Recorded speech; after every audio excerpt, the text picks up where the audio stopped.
नमस्कार दोस्तों, जनमत के इस संस्करण में मैं रविंद्र वाजपेयी आपका स्वागत करता हूं। आज चर्चा चंडीगढ़ की, जो कि पंजाब और हरियाणा की संयुक्त राजधानी है, किंतु इसे लेकर आजकल दोनों राज्यों के बीच में जबरदस्त विवाद छिड़ गया है। देश के विभाजन के समय जो तत्कालीन पंजाब राज्य था, उसकी राजधानी लाहौर हुआ करती थी, किंतु जब वह हिस्सा पाकिस्तान में चला गया तो पंजाब की राजधानी के लिए एक नए शहर की तलाश की गई और तब शिवालिक की तलहटी में स्थित अंबाला शहर से कुछ दूर चंडीगढ़ नामक एक गांव को एक नए शहर के रूप में विकसित करने का निर्णय हुआ और 1952 में चंडीगढ़ एक विकसित शहर के रूप में पंजाब की राजधानी बना। और उस समय यह देश का पहला ऐसा शहर था जिसे पूरी योजना के साथ बनाया गया, बसाया गया। और उस दृष्टि से भारत के अन्य शहरों की अपेक्षा चंडीगढ़ यूरोपीय शैली में बसा हुआ एक ऐसा शहर था, बहुत खुला खुला, चौड़े रास्ते, बड़े बड़े बगीचे और कम आबादी के कारण इस शहर की खूबसूरती नायाब हो गई। यद्यपि चंडीगढ़ में बहुमंजिला इमारतें बनाने से परहेज किया गया और यही शहर की खूबसूरती का बहुत बड़ा राज है।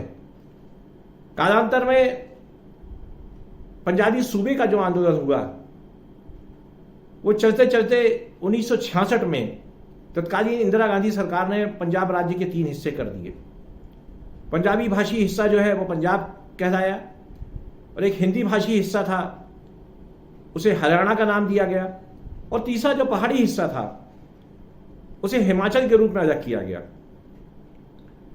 पंजाब और हरियाणा दोनों स्वतंत्र राज्य के रूप में अस्तित्व में आए और हिमाचल प्रदेश को केंद्र शासित राज्य बनाया, जो कि बाद में पूर्ण राज्य भी बन गया। हिमाचल की राजधानी स्वाभाविक रूप से शिमला बन गई, जो कि एक जमाने में अंग्रेजों की ग्रीष्मकालीन राजधानी हुआ करती थी।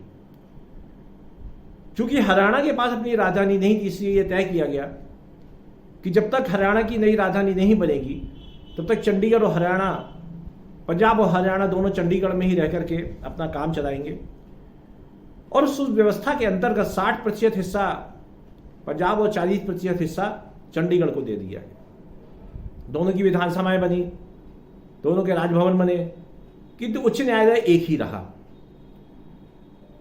अभी हाल ही में केंद्र सरकार ने एक नया आदेश पारित किया, जिसके अंतर्गत चंडीगढ़ में रहने वाले जितने भी कर्मचारी हैं वे केंद्रीय सेवा शर्तों के अधीन होंगे। इसे लेकर के विवाद मचा और तत्कालीन पंजाब की जो नई आम आदमी पार्टी सरकार है, उसने फौरन चंडीगढ़ का विवाद नए सिरे से शुरू किया और पंजाब की विधानसभा ने इसे एक प्रस्ताव पारित कर दिया कि चंडीगढ़ पंजाब को तत्काल सौंपा जाए। दूसरी तरफ हरियाणा की विधानसभा ने इस प्रस्ताव के विरोध में प्रस्ताव पारित कर दिया। एक तीसरा प्रस्ताव जो चंडीगढ़ की नगर पालिका है उसने भी पारित कर दिया। जो पंजाब के विभाजन का जो मूल प्रस्ताव था, उसमें यह कहा गया था कि एक अरसे के बाद हरियाणा जो है अपनी नई राजधानी बना लेगा और तब चंडीगढ़ पूरी तरह से पंजाब को हस्तांतरित हो जाएगा। जैसा कि कहा जा रहा है कि राजीव गांधी की सरकार में जो राजीव लोगोवाल समझौता हुआ था, उस समझौते में भी यह प्रावधान था कि पंजाब जो है चंडीगढ़ उसके हवाले कर दिया जाए, कि तुम ना जाने क्यों राजीव गांधी की सरकार ने बाद में उस प्रावधान से अपने हाथ पीछे खींच लिए। बहरहाल वो विवाद कभी उठा कभी दबा।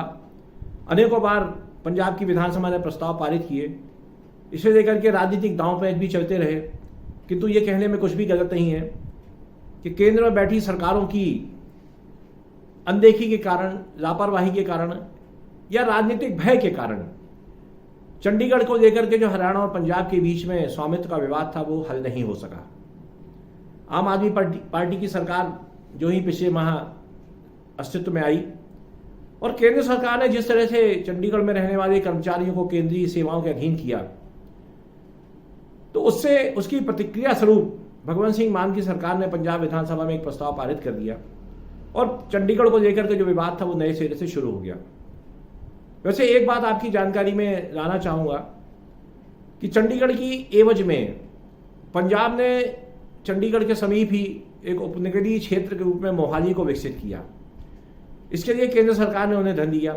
दूसरी तरफ हरियाणा ने पंचकूला नामक एक टाउनशिप वहीं चंडीगढ़ से सटी हुई बनाई।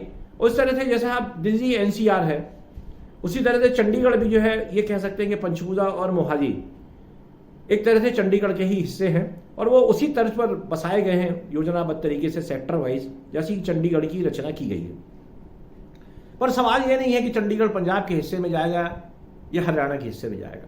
प्रश्न यह है कि 1966 में जब पंजाब का विभाजन हो चुका था और उसके बाद लंबे समय तक पंजाब में और हरियाणा में और केंद्र में एक ही पार्टी की सरकार भी रही, इंदिरा गांधी जैसी सशक्त नेता रही, उसके बावजूद भी चंडीगढ़ का विवाद हल क्यों नहीं किया गया? पंजाब का जो विभाजन भाषा के आधार पर हुआ, उसके पहले आप में से बहुतों को याद होगा कि संत फतेह सिंह और तारा सिंह नामक दो सिख नेता इस हेतु पंजाबी सूबे के नाम पे लंबे लंबे अनशन किया करते थे, आंदोलन करते थे, उससे लेकर हिंसा भी हुई। उसके प्रभाव से वो पंजाब को 3 हिस्सों में बांट तो दिया गया, किंतु चंडीगढ़ को लेकर के जो एक विवाद की सुई छोड़ दी गई, वो आज समझिए आधी सदी बाद भी 2 राज्यों के बीच में झगड़े का नया कारण बन रही है। आम आदमी पार्टी कांग्रेस से भी अलग है और भाजपा से भी दूर है, किंतु चंडीगढ़ एक बड़ा भावनात्मक मुद्दा है। तो जो ही मान सरकार ने विधानसभा में प्रस्ताव पारित किया तो उसे कांग्रेस ने भी समर्थन दे दिया, अकाली दल ने भी समर्थन दे दिया, जो निश्चित रूप से पंजाब समर्थक पार्टी है। अब भारतीय जनता पार्टी बड़े असमंजस में है, क्योंकि हरियाणा में उसकी सरकार है और केंद्र में उसकी सरकार है। यदि आज की परिस्थिति में चंडीगढ़ पंजाब को देने का निर्णय केंद्र सरकार करती है तो राजनीतिक दृष्टि से देखें तो इसका श्रेय आम आदमी पार्टी को मिलेगा। दूसरी तरफ चंडीगढ़ जैसा विकसित शहर छिन जाने का जो राजनीतिक नुकसान होगा वो हरियाणा में भारतीय जनता पार्टी को भुगतना पड़ेगा। तो ऐसे में निश्चित रूप से केंद्र सरकार के सामने एक बड़ी दुविधा की स्थिति बन गई है। किंतु राजनीति से अलग हट करके हमें यह सोचना चाहिए, क्या इस तरह के विवाद सुलझाने में हमारा समूचा राजनीतिक तंत्र या हमारे देश की सत्ता इतनी कमजोर क्यों साबित होती है? आज बड़े बड़े फैसले हो जाते हैं। आज मोदी सरकार ने कश्मीर से 370 हटाने जैसा एक दुस्साहसिक निर्णय लिया, जिसको लेकर के न जाने कैसे कैसे दावे किए जा रहे थे कि यदि धारा 370 हटाई जाएगी तो ये हो जाएगा, वो हो जाएगा। किंतु हम चंडीगढ़ का विवाद नहीं सुलझा पाए।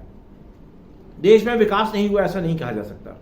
समूचे पंजाब और हरियाणा क्षेत्र में यदि हम देखें तो जबरदस्त विकास हुआ। इन दोनों राज्यों ने एक समय बहुत तरक्की की और दिल्ली की नज़दीकी के कारण भी इनके विकास को बहुत गति मिली। उद्योग और खेती दोनों के क्षेत्र में ये दोनों राज्य बहुत उन्नत हैं।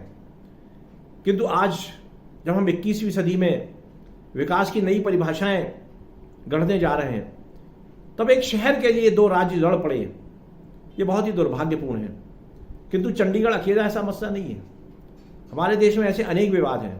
दक्षिण भारत में कावेरी का जल विवाद, पंजाब हरियाणा दिल्ली के बीच में यमुना सतलज का जल विवाद, पंजाब से के किसानों द्वारा जलाई गई पराली से दिल्ली में होने वाले प्रदूषण का विवाद, और महाराष्ट्र और कर्नाटक की सीमा पर बसा हुआ बेलगाम शहर।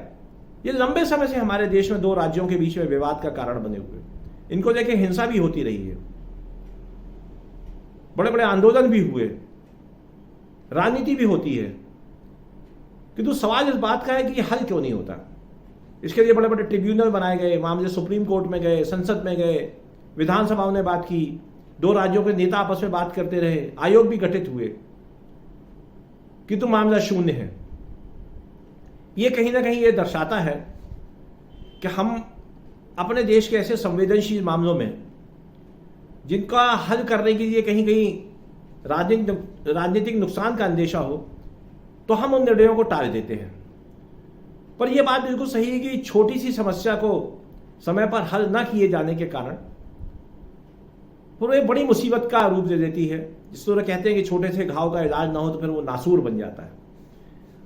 पंजाब एक सीमावर्ती राज्य है। 30-35 वर्ष पूर्व वहां हम खालिस्तान के रूप में एक बहुत बड़ा अलगाववादी देश विरोधी आंदोलन देख चुके हैं, जिससे बहुत मुश्किल के साथ उस पर काबू पाया गया। हजारों लोग मारे गए, यहां तक कि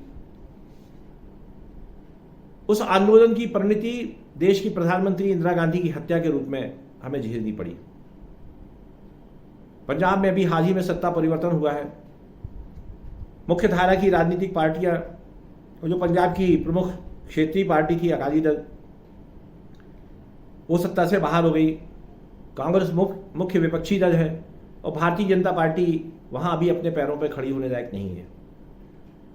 आम आदमी पार्टी ने जिस धमाकेदार अंदाज में वहां की सत्ता हासिल की, उसके बाद उसे कुछ ना कुछ ऐसा करना है जिससे कि वो आने वाली राजनीतिक चुनौतियों का सामना उसी तरह से कर सके जैसा उसने विधानसभा चुनाव में किया है।